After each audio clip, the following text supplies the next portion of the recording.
towards the sun rays, and on we'll go, through the wastelands, through the highways, and on we'll go. Assalamualaikum warahmatullahi wabarakatuh. Perkenalkan, saya Teresa Amelia Putri dengan NIM 21020561106. Di sini saya akan menjelaskan pengertian pemilu secara umum. Pemilu merupakan suatu cara untuk menentukan orang yang akan mewakili rakyat untuk menjalankan roda pemerintahan dengan cara melaksanakan pemilihan umum. Pemilu merupakan proses pemilihan orang tertentu untuk mengisi posisi jabatan politik tertentu. Pemilu juga merupakan salah satu usaha mempengaruhi rakyat secara persuasif dengan melakukan kegiatan retorika, public relation, komunikasi massa, lobby, dan lain-lain. Pemilu secara konseptual merupakan implementasi melalui penyerahan sebagian kekuasaan dan hak mereka kepada wakil yang ada pada parlemen maupun pemerintahan tertentu. Nama saya Muhammad Rizky Firmansyah dengan NIM 21020561102. Nah, di sini saya akan menjelaskan tentang pengertian pemilu menurut beberapa ahli. Yang pertama itu ada Wolfhoff. Menurut Wolfhoff, konsep pemilu itu dimulai dari demokrasi rakyat. Dalam sistem pemerintahan demokrasi, rakyat itu harus wajib ikut serta baik secara langsung maupun tidak dalam pemerintahan demokrasi. Nah, menurut Wolfhoff, pemilu itu merupakan salah satu contoh demokrasi secara tidak langsung untuk memilih wakil rakyat yang akan menjalankan pemerintahan, di mana para wakil rakyat itu telah diamanai dan diberi mandat oleh rakyat. Yang kedua itu menurut Jimli Asidik, pemilu merupakan cara yang diselenggarakan untuk memilih wakil rakyat yang secara demokrasi. Dalam praktik yang dijalankan, kedaulatan rakyat adalah wakil rakyat yang duduk di lembaga perwakilan yang disebut dengan parlemen. Para wakil rakyat itu bertindak atas nama rakyat. Pemilu itu identik dengan kedaulatan rakyat, karena dengan pemilulah kedaulatan tersebut diakomodasi.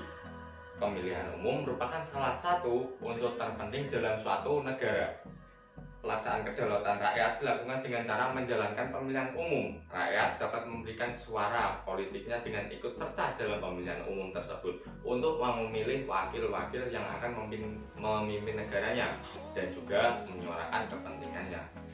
Partai politik merupakan salah satu wadah organisasi yang penting untuk menyalurkan aspirasi politik seorang warga negara.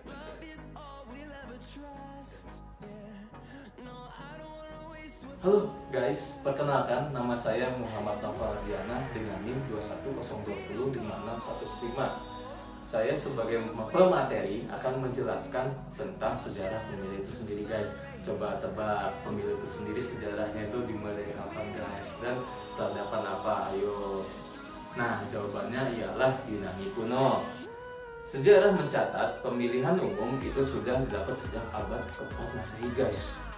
Yang saat itu rakyat Yunani melakukan hak politiknya dengan memilih pemimpin.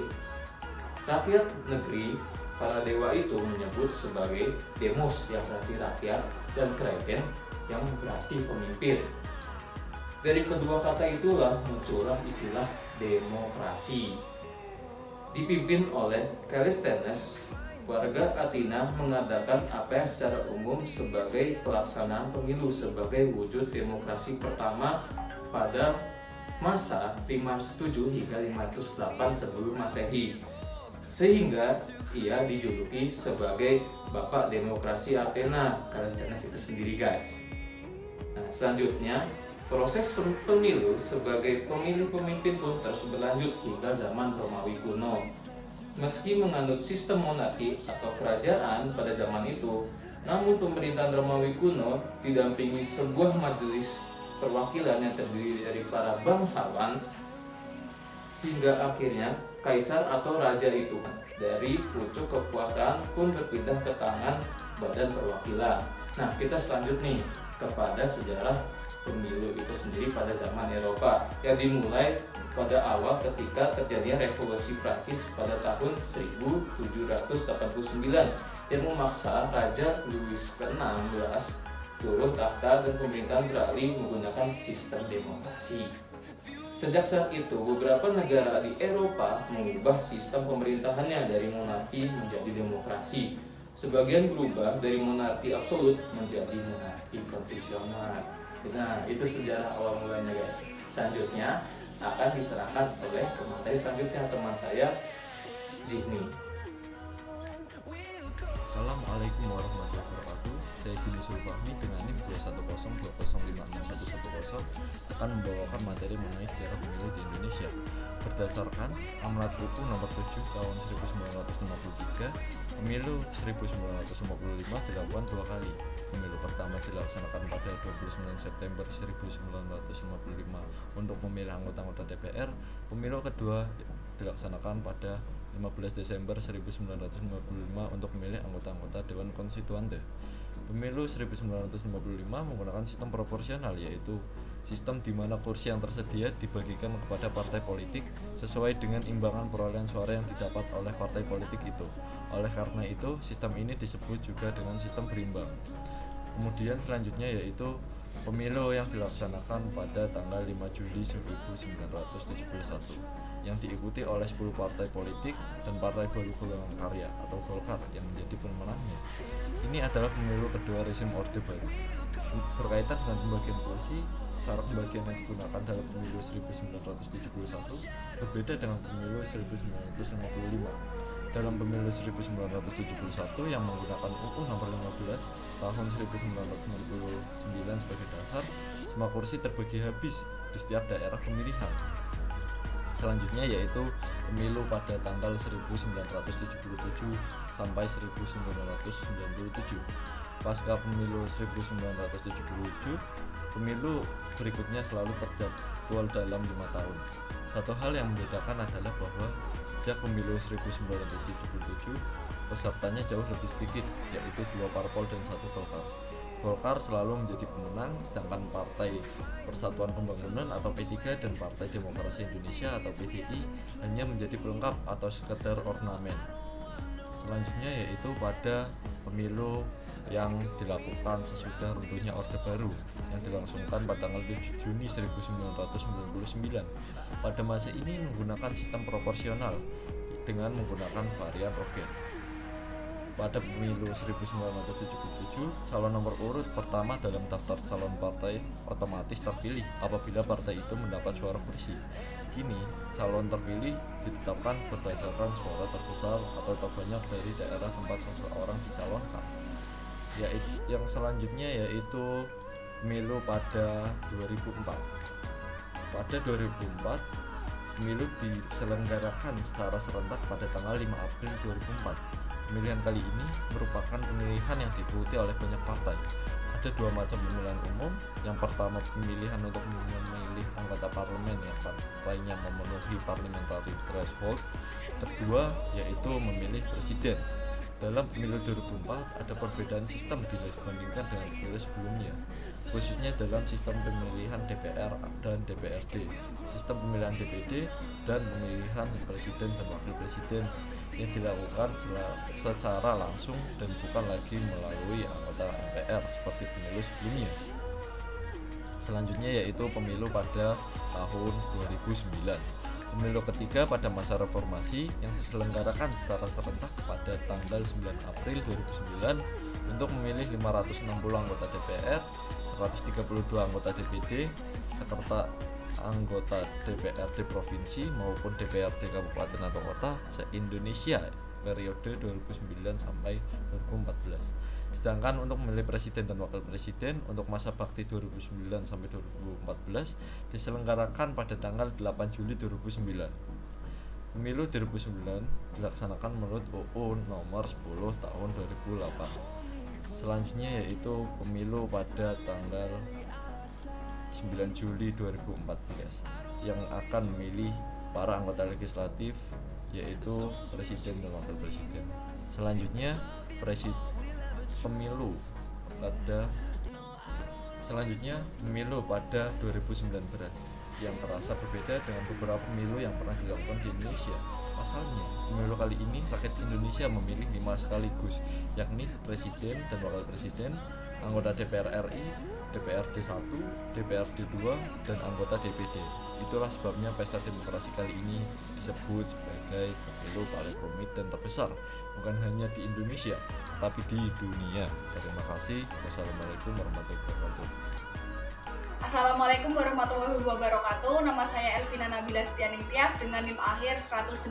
Di sini saya akan menjelaskan tentang sistem pemilihan umum di dunia. Sistem pemilu yang digunakan oleh negara-negara di dunia sangat variatif. Sebuah negara dengan karakter demografis dan geografis yang sama belum tentu menganut sistem pemilu yang sama. Negara yang menganut bentuk dan sistem pemerintahan yang sama belum tentu juga mengadopsi sistem pemilu yang sama. Demikian pula sebaliknya. Yang kedua, plurality atau majority system atau sistem pluralitas atau mayoritas, disebut juga sistem distrik. Dalam sistem ini, wilayah negara dibagi ke dalam beberapa distrik pemilihan yang biasanya berdasar atas jumlah penduduk. Setiap distrik diwakili oleh satu orang wakil, kecuali pada varian Block V dan Party Block V. Kandidat yang memiliki suara terbanyak akan mengambil seluruh suara yang diperolehnya. Varian dari sistem ini adalah first past the post, alternative vote, two round system, and fourth bid. Terima kasih. Assalamualaikum warahmatullahi wabarakatuh. Perkenalkan, nama saya Rahman Hadi Prasetyo dengan nomor 5 akhir 100. Saya akan melanjutkan materi dari Mbak Elvina, yaitu sistem pemilu dunia, yaitu proportional system. Dalam sistem ini, proporsi kursi yang dimenangkan oleh partai politik dalam sebuah daerah pemilihan berbanding seimbang dengan proporsi suara yang diperoleh partai tersebut. Varian ini dari sistem ini adalah proportional representation dan transferable vote.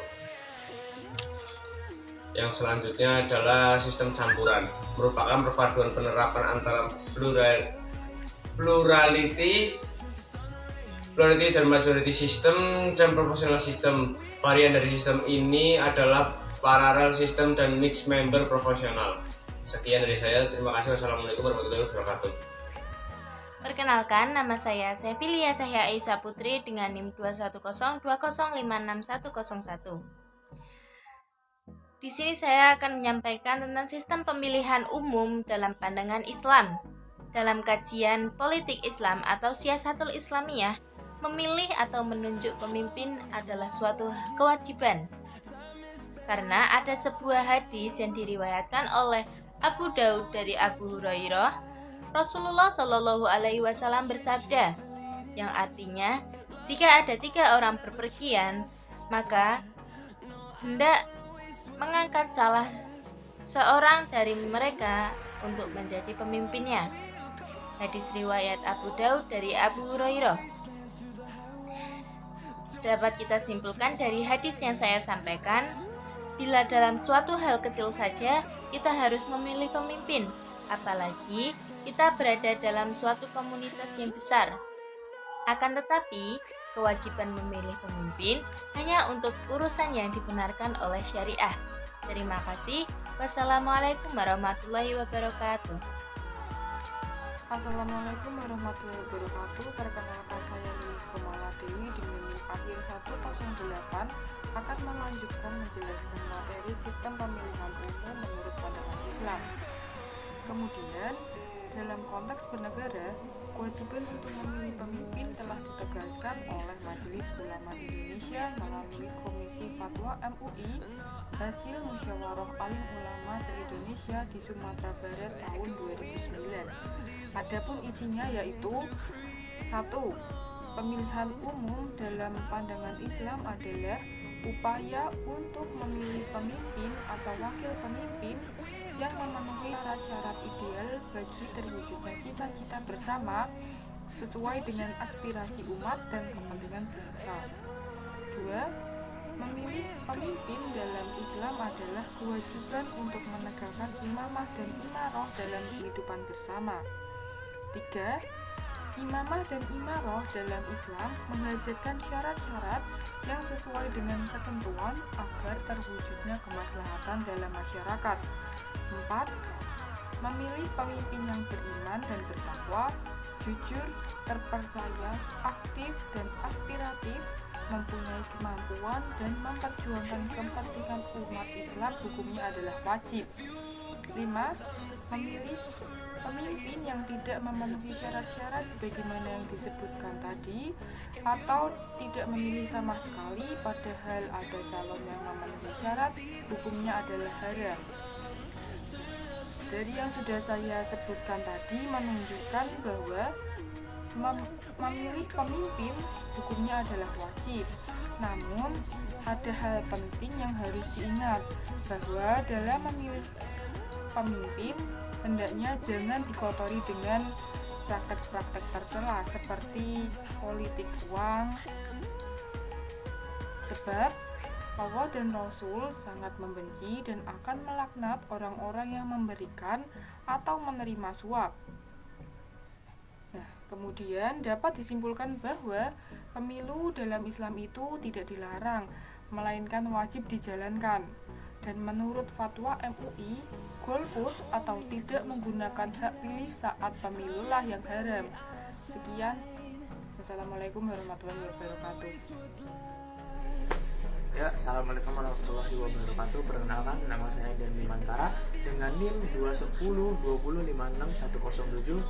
Mungkin itu saja materi yang dapat kami sampaikan. Kurang lebihnya mohon maaf. Kami pamit undur diri. Wassalamualaikum warahmatullahi wabarakatuh.